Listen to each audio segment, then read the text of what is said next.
shakeup with the Spurs starting lineup last night against the league's best Minnesota Timberwolves. Coach Popovich put in Cedi Osman on the floor to start the game. Developed Devin Vassell also there. Jeremy Sohan now coming off the bench. The sixth different starting rotation San Antonio's tried this season. First quarter, Spurs forced a turnover. There's Vassell on the fast break coming up. There he goes. There's the turnover, and here comes Devin. Two-handed slam. It went back and forth for a while, tied at 73. Zach Collins throws a lob to Victor Wembanyama. That's always sweet to watch. T-Wolves finally broke away late, though, in the third to big man Rudy Gobert. Gobert had 20 rebounds. Minnesota forces Spurs in a lot of bad shots, turnovers down the stretch. Cost them. Vassell led the way with 22. Wemby had 12. Spurs only hit 8 out of 36 from three-point range. They lost 102-94, although Pop was pleased with the effort. I think they did well.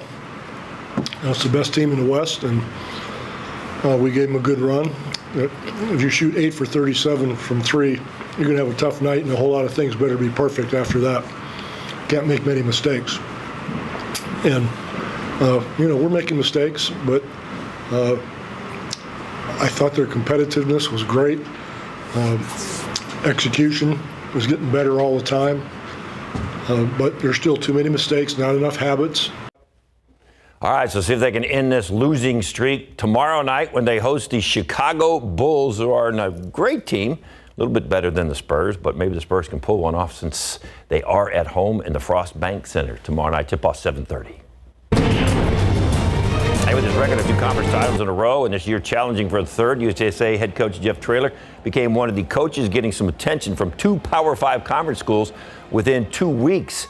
One of the interviews was with Texas A&M, the other Houston Cougars.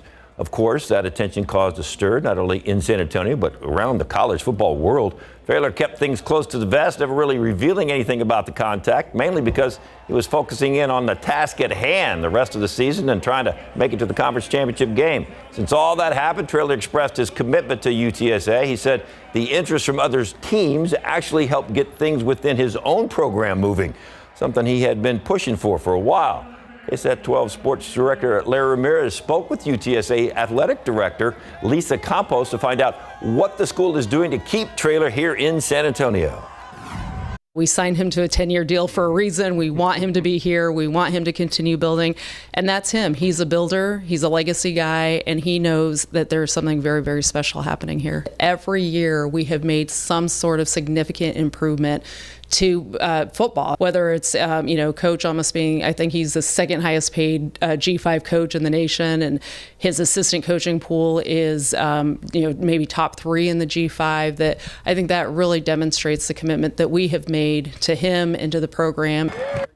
And so far, he has honored that commitment. Traylor and the Roadrunners are going to be back in action December 19th. It's the Frisco Bowl, and they'll be taking on Marshall. This year's John J. Wayne Player of the Year is senior quarterback Jackson Gutierrez out of the John Jay football program. Gutierrez, who is committed to Navy, was the catalyst in the Mustangs' historic season and playoff run. The dual-threat QB finished his senior campaign, 19 rushing touchdowns, 15 passing TDs, and over 2,800 total yards. Gutierrez calling the honor a team award. I don't really feel like this Player of the Year was just for me. I feel like, we've been winning as a community. The Player of the Week, you can ask Diego, that was the J won Player of the Week. We've won Player of the Games, and now we've won Player of the Year. John Wayne, Player of the Year. Congratulations. Off to Navy. Like that. Yeah. That's a big deal. We'll see him in the Army-Navy game. Yeah, maybe so.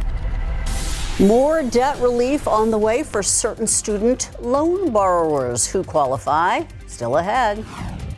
And as the investigation into the deadly shooting spree in Austin and Bexar County continues, we are hearing from those who lost people they loved during that violent streak. She pushed the baby behind one of those cars to save the baby, and then he came out of the car and shot her on the face. Coming up in just a few minutes, we're going to hear from more neighbors, and we have a detailed look at the timeline of the events leading up to the suspect's arrest. New today at 5, it's already 18 days till Christmas. Are you still looking for the perfect gift for your gamer or your techie? Consumer Reports points out what is trending that the tech lover on your list would love. It's today at 5 after Entertainment Tonight.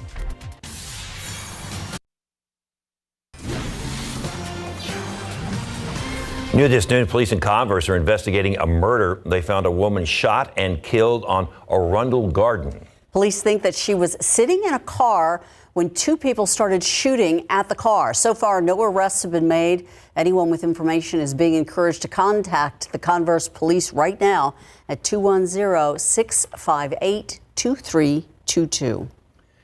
The details of how a total of 6 people were gunned down here in San Antonio and Austin continues to unfold.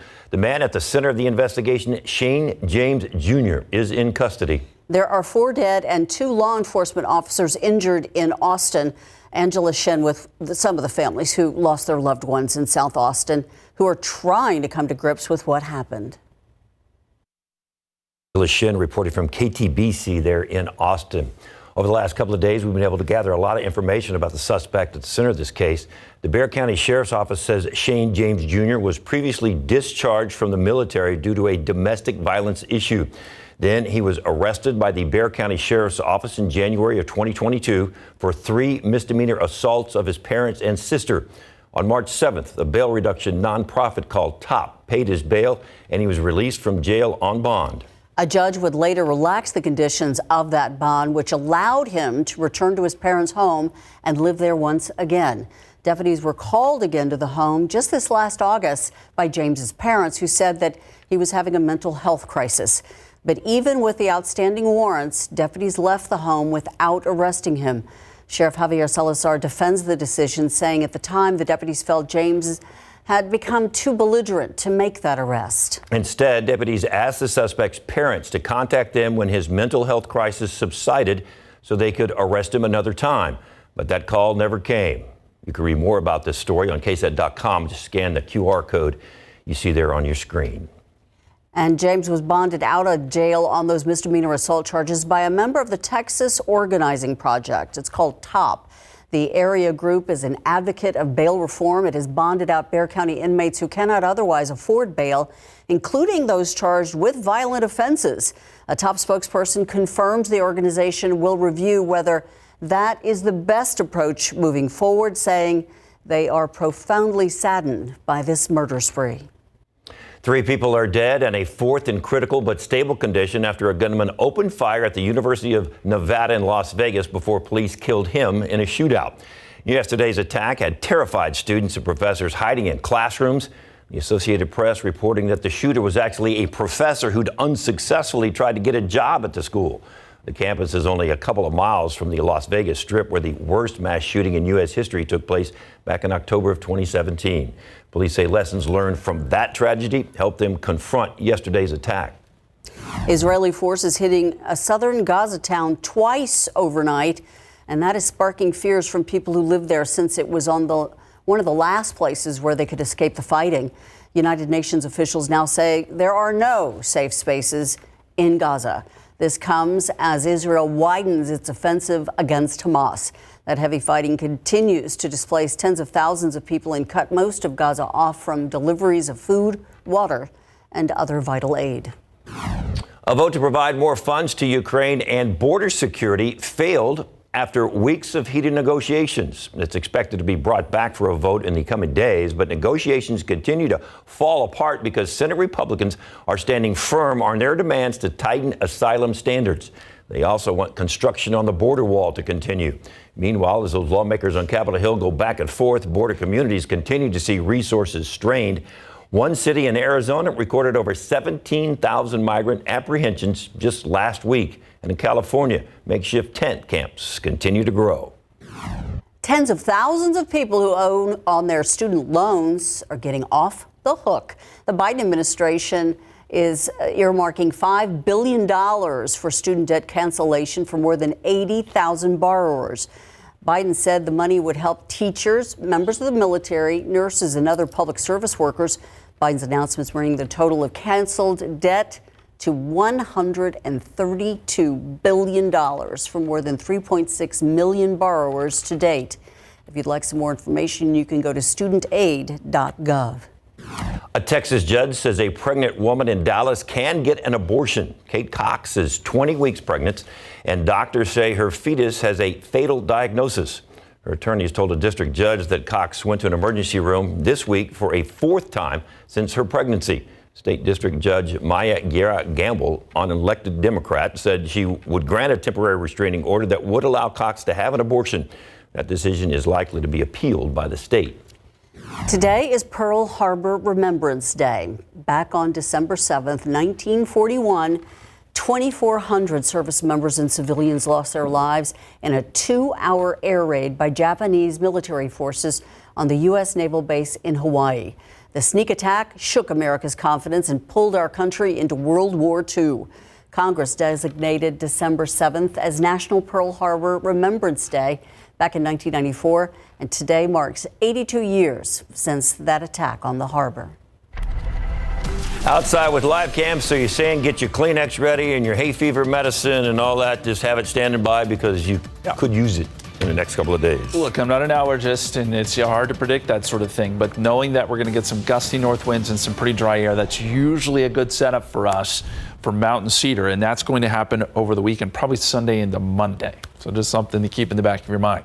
Hey, I want to start with traffic real quick. I'm going to take you out to 410 at East Houston. This is actually near Rigsby, an area that we've had some trouble in the last couple days, but a backup here. Looks like we've got 2 lanes blocked, and continues to back up traffic there on the city's east side along 410. This is southbound, and it's right there that we're having some of those issues with traffic backed up a little ways there in the 410 southbound as you get down towards 87. So we want to give you a heads up there. And it looks like it's causing some slowdowns along 87 as well. Picture this morning coming out of the city's north side there, Skywatcher Oscar. Passing along this shot, beautiful drone shot of the sunrise. It was nice this morning. The colors, beautiful yet again. And we'll see a lot more cloud cover tonight, so I don't know that the sunset will be as nice. 68 degrees at 2 o'clock, 69 at 3 o'clock, 70 is our high today.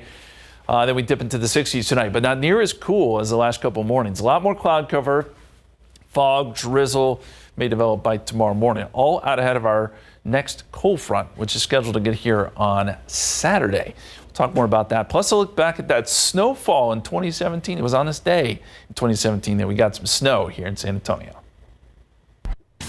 Holiday decorations, a fun way to celebrate the season, but they could also be dangerous to our beloved pets. How to make sure your furry friend stays safe.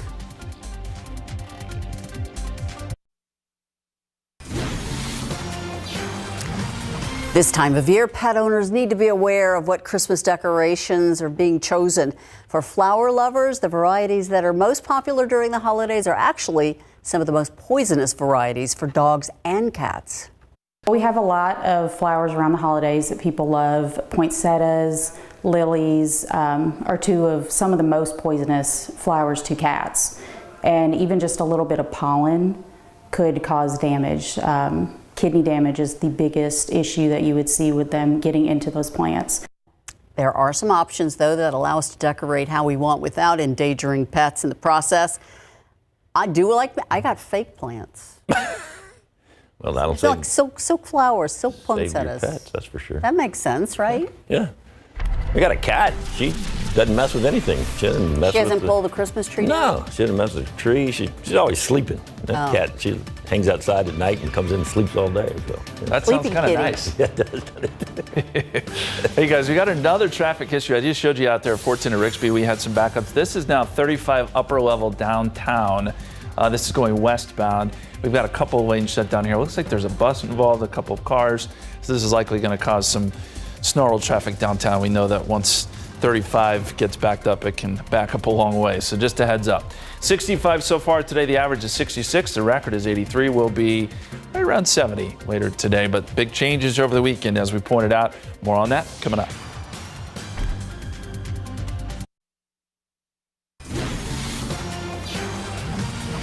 Welcome back. Let's go back to 2017. You remember this day? It snowed in San Antonio. Second earliest snowfall on record.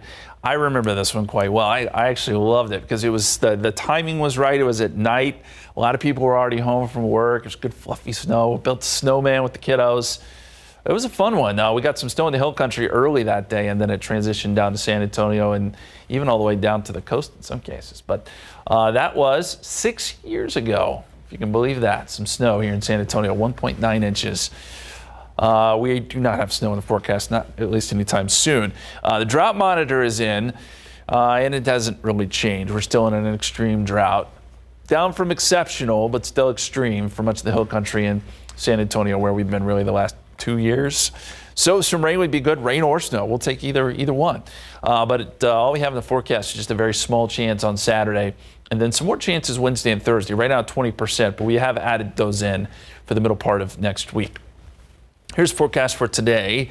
Clouds stick around probably even into the afternoon, so it's going to be a fairly cloudy day. And then tomorrow morning, lots of clouds, fog, maybe some drizzle. Could be a little bit damp for the morning commute. But just as quickly as those clouds come in tomorrow, they probably break up and go away by the afternoon. This is 5 o'clock tomorrow. If we see quite a bit of sun during the afternoon, we could see temperatures really jump up. Right now we're forecasting 78. So Friday will be our warmest day. And then Saturday morning clouds come back again. And then here comes our front. With that front, there's a small chance for a few showers. Looks like this front gets here early afternoon. That's a bit of a change in timing. But as it moves through, we'll see temperatures fall a little bit probably Saturday afternoon, but more so Saturday evening and Saturday night.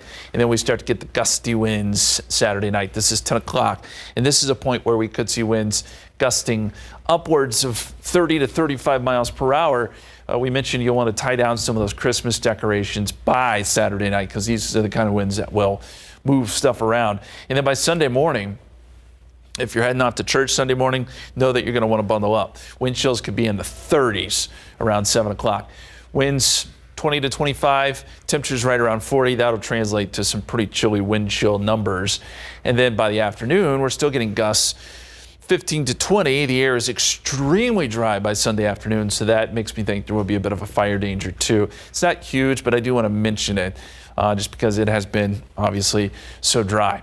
Also, something we have to worry about, we mentioned this a little bit earlier, mountain cedar. We don't have any in today's count, but wait till Sunday into Monday. I have a feeling it's going to jump up. So this front, it's one of those fronts that would tend to bring in the mountain cedar by late on Saturday, but more so maybe Sunday into Monday. Heads up there.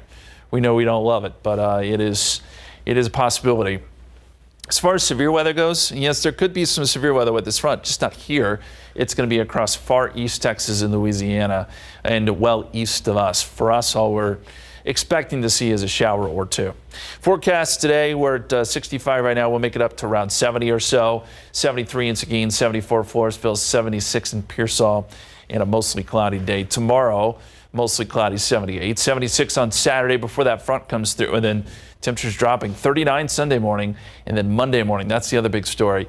Potentially down close to freezing here in San Antonio. Right now we're forecasting 33 on Monday morning with more clouds by Tuesday and Wednesday. We'll be right back.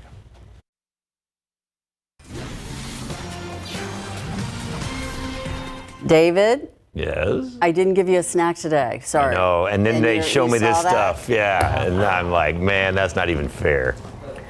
Yeah, show it again. Show it again. Thanks. And you can win all that? So there are going to be 3 winners, and we are going to tell you how you can win. Yeah, so what is your favorite sweet around Christmas and the holidays? Scan the QR code, and maybe you have some samples that you can bring to us and take to David as well. So. Yes. And Jen is at the ballet. That's right. It's that time of the year. We are here at Lila Cockrell Theater. We're going to get a preview of the Children's Nutcracker. I have the Children's Ballet of San Antonio behind me. I can't wait to show you guys. Stay with us. All right, look at that beautiful wreath. Megan, so the bloom and stem, and we are going to make that. Yes, you guys are going to make this in less than 5 minutes. And that's a real... This is real and dried flowers and some fun ribbon. All you have to do is spritz it every other day. Okay. Keep it fresh through the holidays. All right, and for unique gifts, we're going to tell you about Entre Todas las Mujeres happening this weekend. All that and more when SA Live continues.